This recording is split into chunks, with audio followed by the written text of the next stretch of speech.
Hello everyone, my name is Yara and today I'm going to talk about my favorite books of 2025.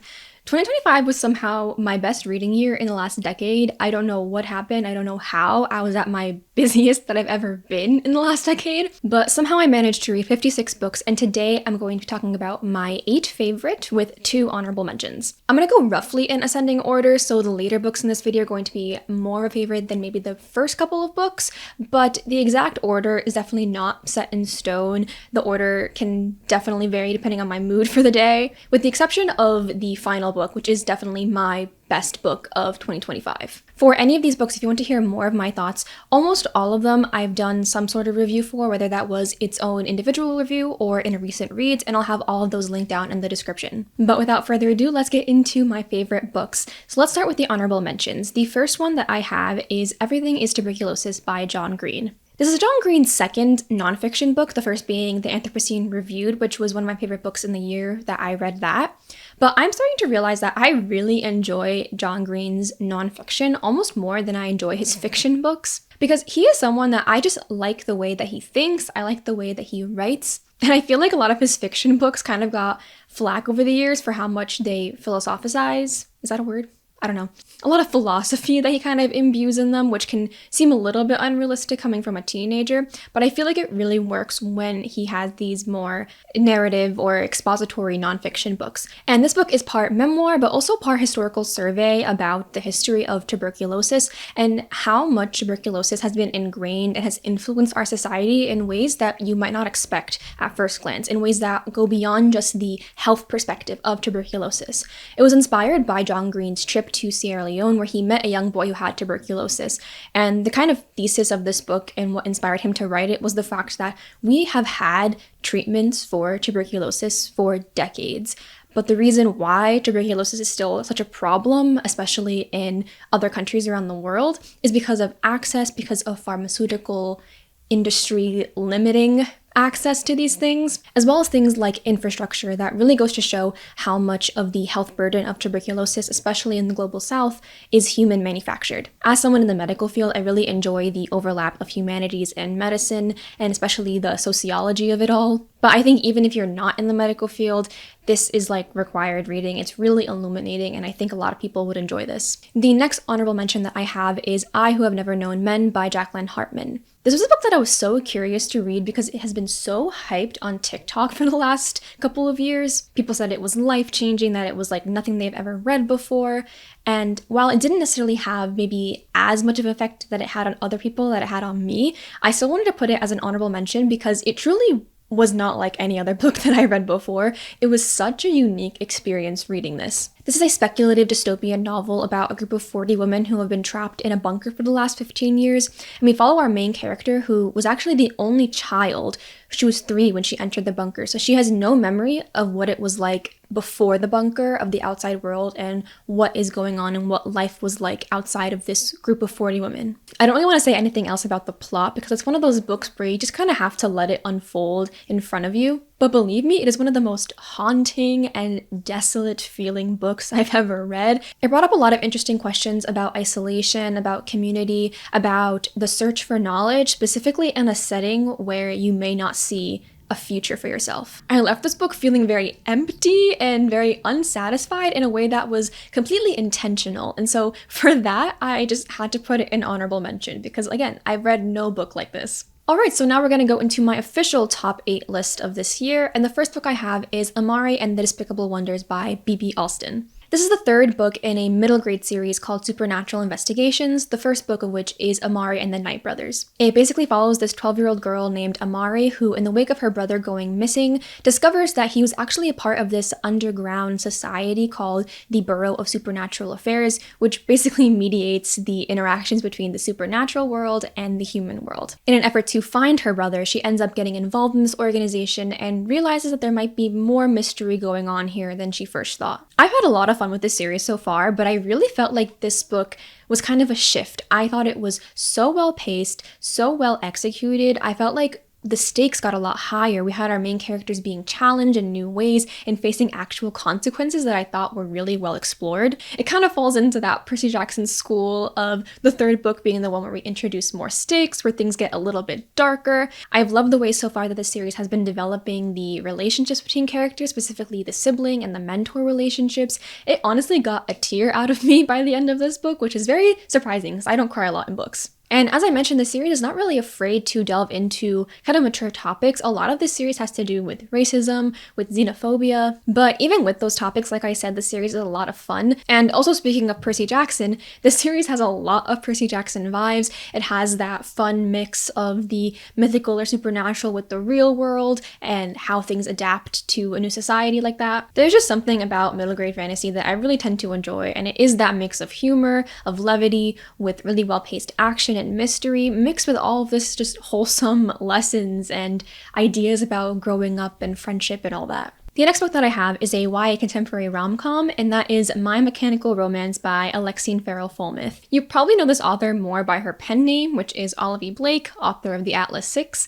I have not read the Atlas Six or like any of her other more popular books. No, I decided to start with her deep cuts, her YA contemporary, but it ended up working out because I really loved this. This is about two seniors in high school, Belle and Teo, and Belle isn't really sure what she wants to do with her life after high school. She just moved to a new school, her parents just got divorced, she kind of just wants to coast by. That is until her physics teacher notices that she kind of has an aptitude for engineering and more or less forces her to join the school's robotics team. Teo, on the other hand, is one of the more popular kids at school. He's the son of this big name tech CEO and is all but set for MIT, and he's also the captain of the school's robotic team. Tensions start to rise as Belle doesn't automatically fall into place and starts challenging Mateo and offering her solutions as to what they should do with their robot. But of course, the more that Belle and Teo spend time together, the more they realize they can actually learn a lot from each other. This book was absolutely lovely. It was so cute. I haven't read a YA contemporary rom-com in a long time that I was this on board with, that just like flowed so naturally. Kind of similar to middle grade, what I love so much about YA, and specifically YA contemporary romance, is that yes, there is this really cute romance developing, but it's really centered in on this coming of age story, which is really wholesome to see. On Belle's side, you have this journey of realizing that you are more capable than you think you are, and that it's never too late to pursue something you're passionate about. And on Mateo's side, it's about this journey of learning to let go and to not feel like you have to carry the weight of every decision and be in control all the time. As a woman in STEM and as a former AP kid, this book was also very cathartic and very healing in a lot of ways. I felt like she portrayed that experience very well of why it is so difficult sometimes to be a woman in a male-dominated space, even if it's not directly hostile. The next book I have is A Witch's Guide to Magical Innkeeping by Sangwoo Mandana. This was one of my most anticipated books coming out this year, and I am happy to report that it did not disappoint. It was so good, so lovely. I keep repeating the word lovely, but a lot of these books, they make me feel, my heart feel warm inside. This is about a girl named Sarah Swan, who at the age of 15 was this really promising prodigy witch. That is, until she decided to resurrect her great aunt using a forbidden spell. As punishment, she was excommunicated from the witch community with most of her power stripped away from her, and now 15 years later, she has been using what remained of her power to maintain this magical inn that only appears on the road to those who most need it. She is content with this new life and this newfound family that she has built for herself, but secretly she is still yearning for a way to get her magic back. And when a magical historian named Luke shows up at the inn with his younger sister, she realizes that he might be the key to getting it back. This is the second of Sangwoo Mandana's books that I've read now, the first being The Very Secret Society of Irregular Witches, and I am just finding that I love her writing style. It is imbued with such whimsy, such coziness, such magic that makes it so wonderful to read about, regardless of what is happening in the story. She always has this very delightful, silly cast of characters. There is so much humor. There is so much heart to it as well. And I think that's what makes her book so strong for me, because she is able to have these very whimsical, cozy stories, but they are rooted in very real traumas, and she's able to handle and explore those traumas very well. In this one, it's really centering this idea of being outcasts, following people who have kind of taken the road less traveled, whether it was by choice or a choice forced upon them because of the circumstances around them. People who have had to build new communities because their original communities rejected them, whether because of race, sexuality, and in this book, a big focus is neurodivergent.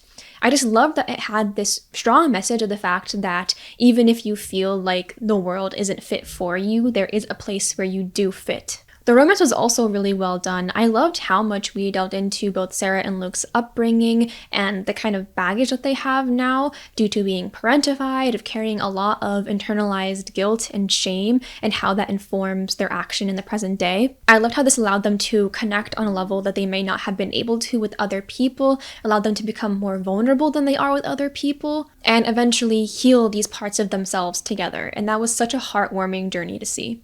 The next book is There There by Tommy Orange. This book is a little bit hard to describe because it doesn't really have a plot. It's more so a bunch of little character studies that eventually compile into this one intersected story. We follow 12 different characters, all of whom are from Native communities, and also all of whom are connected in ways that they, and also us as readers, may not realize, and all of whom are traveling to this big Oakland powwow.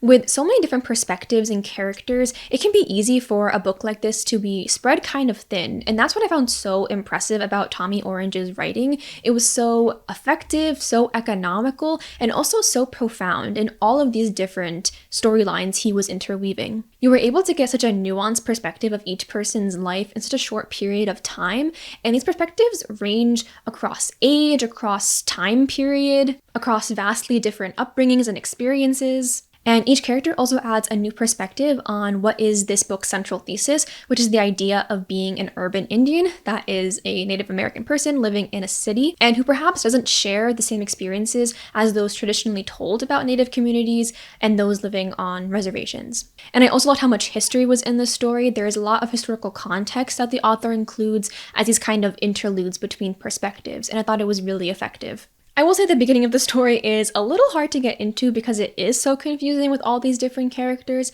but once you get into it, once you get into the flow, it becomes this really interesting puzzle that leads to a really satisfying and explosive end. The next book is Martyr by Kavya Akbar. Fun fact, Tommy Orange and Kavya Akbar are writing buddies and friends, and so I put these two books next to each other because, the sake of friendship. This one is also a book that doesn't really have a very straightforward plot. It's a kind of depressing story that also has a lot of levity and humor to it, and I think that's exactly what you're supposed to take from this book. It follows a man named Cyrus who has been recently orphaned. His dad just very recently passed away, and his mom died when he was a baby, when she was traveling on a plane back from Iran, and her plane was mistakenly targeted by the US military. Struggling with depression, suicidal ideation, and sobriety, along with dreams of becoming a poet, Cyrus becomes kind of fascinated with this idea of martyrdom, of martyrs throughout history. Kind of more broadly, he's asking these questions of what makes a death meaningful, especially in a world where a life can be taken away because of a logistical error. What does it mean for someone to lay their life down for a cause, especially when you are struggling to find meaning in life at all? Like I said, it's a very dark and kind of depressing book, but it's also very funny. There's a lot of surrealism kind of in this. A lot of it has to do with dreams. The main character in his dreams, he has different fictional characters and real people talk to each other as they're talking about kind of important stuff. So for example, one chapter has Lisa Simpson in the dream, another chapter has Kareem Abdul-Jabbar. Just a very random collection of people who interact with each other in his dreams. It might be a little off-putting at first, but you just kind of have to roll with it. This is the kind of book that I think you should really take your time with. It's really focused on these very philosophical, very reflective passages, exploring all these different ideas. Kavya Akbar is a really talented writer. You can tell that he is a poet. It's not a book that really offers a lot of clear-cut answers, but more so just a lot of questions to really chew on. And it's a book that I still think about ever since I finished reading it. Alright guys, we are getting into the top 3, and at number 3 I have Oathbound by Tracy Deonn. I have spoken about this book at length. I made a nearly 1 hour video discussing this book. When I say this is one of the best YA fantasies out there, believe me, it is so good. And also, watch the first 15 minutes of that hour-long video I made.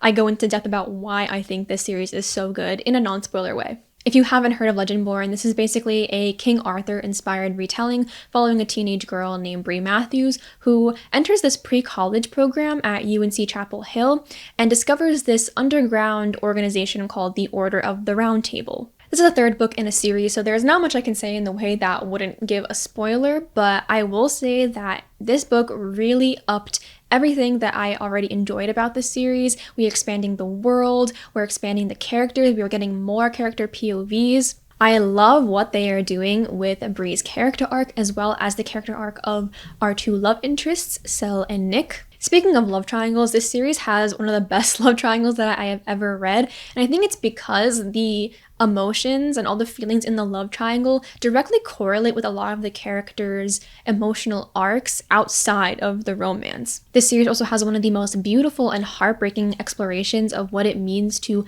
bear the burdens of generational traumas, to try to break cycles of abuse, and also to try to interrogate and dismantle corrupt institutions of power. It's just so good, guys. Just please read it. The next book I have is The Poppy War by R.F. Kuang. I read the whole series this year, but in particular, the first one is my favorite, so that is the representative for this list. After reading Babel and Yellowface and in anticipation of Catabasis, I wanted to go back and read R.F. Kuang's backlog, specifically The Poppy War, because that is what basically put R.F. Kuang on the map. And I think is still her most famous book. Actually, no, I think Yellowface is more popular now. But still, I think she is most known for The Poppy War. And I am very glad I did because I really ended up enjoying this series. And in particular, I thought The Poppy War was an excellent debut novel. This is about a teenage girl named Rin who, in an attempt to evade a forced marriage, decides to apply for and gains admission into the top military academy in the nation. There, she not only learns about the art of war and strategy, but she also learns that she has an aptitude for shamanism,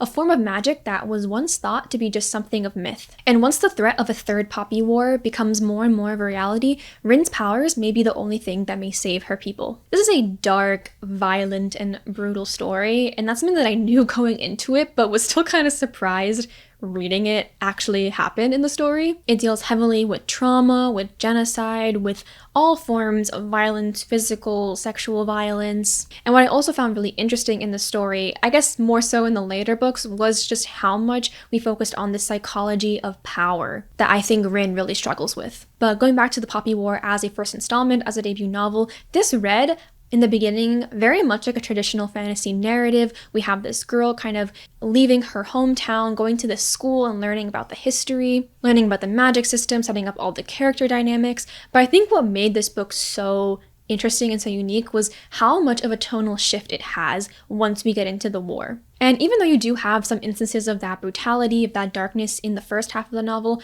you really feel that shift. It just throws you straight into the deep end, straight into the thick of it. And it is really effective in getting the emotional weight across of what is going on to these characters. This book also features a kind of ragtag group of misfits that I love, and also one of my favorite characters to ever haunt a narrative. If you know, you know.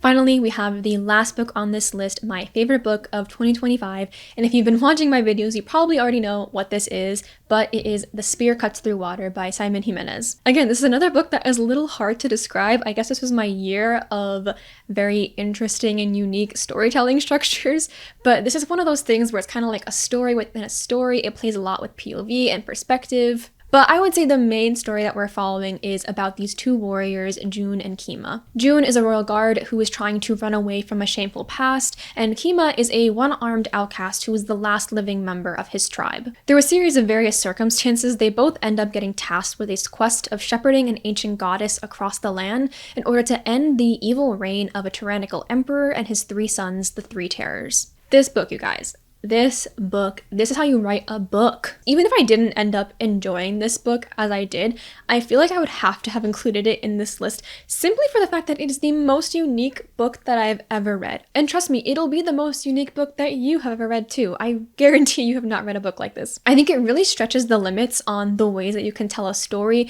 It honors the art of oral storytelling while also playing around with the structure of written form. It interweaves first person, second person, and third person all at the same time to create this really immersive effect while you're reading.